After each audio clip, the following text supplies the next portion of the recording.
When an emerging market defaults on its sovereign debt, the recovery model is straightforward.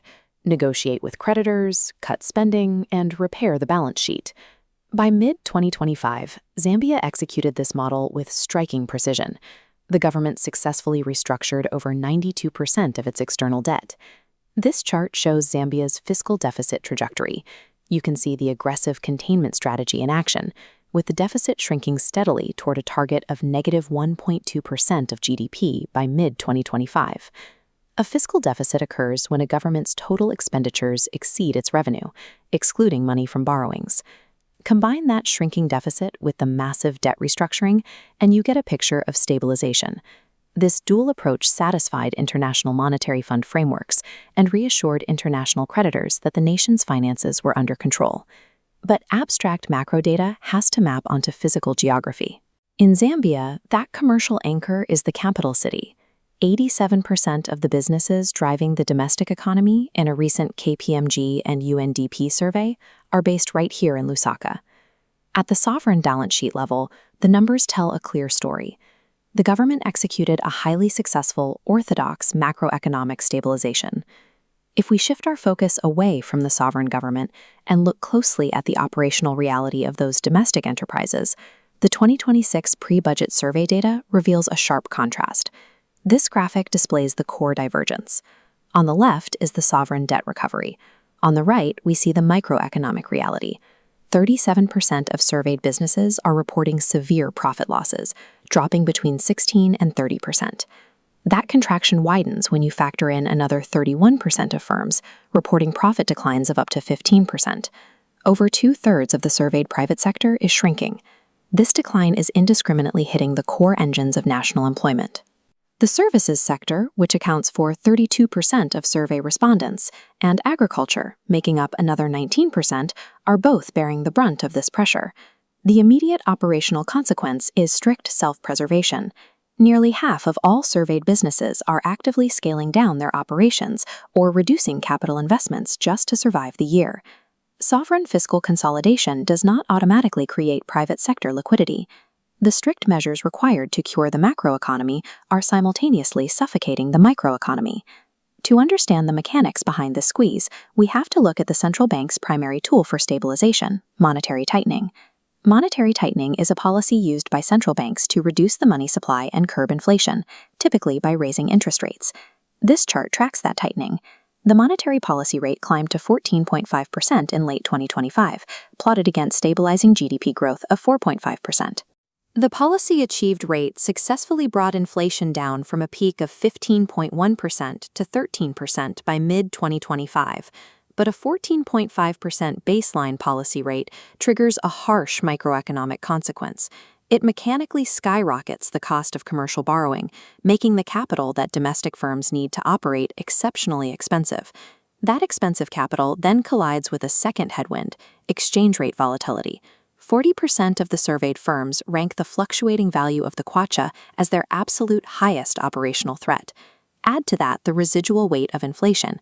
Despite the central bank's cooling efforts, 68% of firms still cite rising prices as a high to highest impact factor on their daily operations.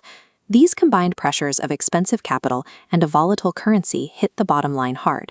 79% of respondents report severe increases in their daily operational costs. The aggressive monetary policy required to defend the kwacha on the global stage and cool national inflation has priced domestic MSMEs out of the capital they need to maintain their own output. MSMEs are micro, small, and medium enterprises that typically form the backbone of employment in emerging economies. Beyond the cost of borrowing, businesses face a secondary tier of friction, the shadow tax. These are the massive operational burdens created by state infrastructure failures that bypass the official corporate tax code entirely. Look at this chart of operational challenges from the pre-budget survey. The data is heavily skewed. 74% of enterprises cite high utility costs as their primary bottleneck, a factor that massively dwarfs even the lack of access to capital. This utility crisis alters a standard economic assumption. Typically, corporate tax rates are viewed as the main point of friction for private sector growth. But here, keeping the lights on is the larger hurdle. This specific bottleneck was compounded by a severe exogenous shock, the intense climate events and historic drought of 2024. The physical reality of the drought choked the economy from two directions. It devastated agricultural output, severely limiting raw materials, while simultaneously crippling the nation's hydroelectric energy generation. The survey reflects this physical limitation directly, with 42% of businesses explicitly citing climate-related events as a core driver forcing them to scale down operations. When power and water are unreliable, maintaining a steady workforce becomes incredibly difficult.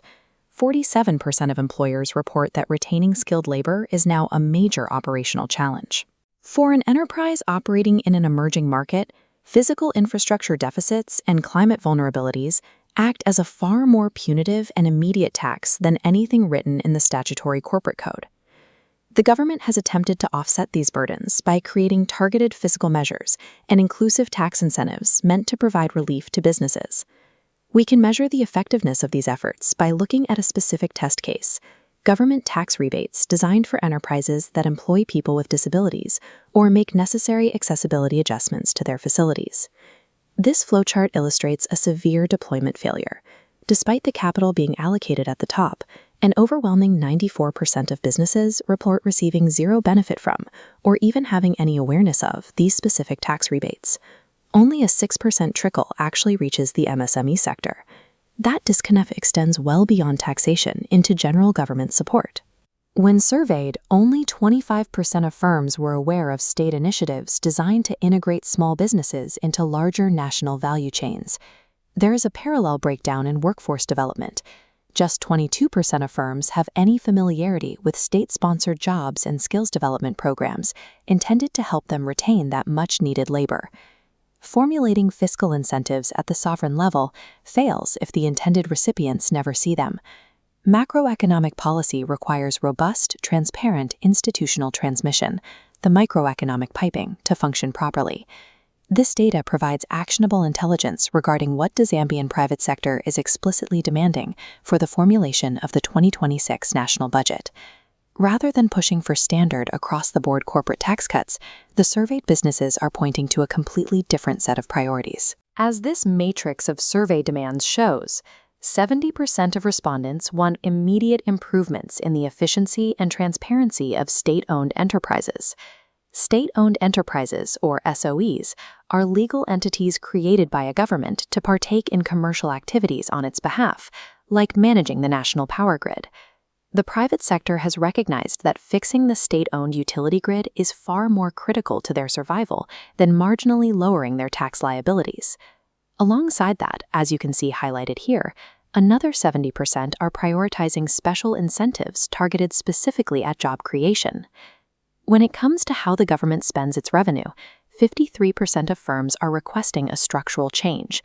They want the state to explicitly ring-fence specific tax revenues to guarantee they are exclusively used for social spending in health and education.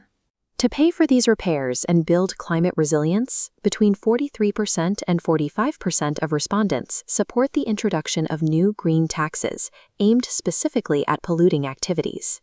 These operational demands map directly onto the new fiscal space that the government secured through its successful 92% external debt restructuring. For emerging markets exiting a sovereign default, balancing the national ledger is only the first step. The data driving the 2026 mandate proves that sustainable economic growth requires deploying that hard-won fiscal space to resolve the physical infrastructure deficits and institutional bottlenecks currently suffocating domestic enterprise.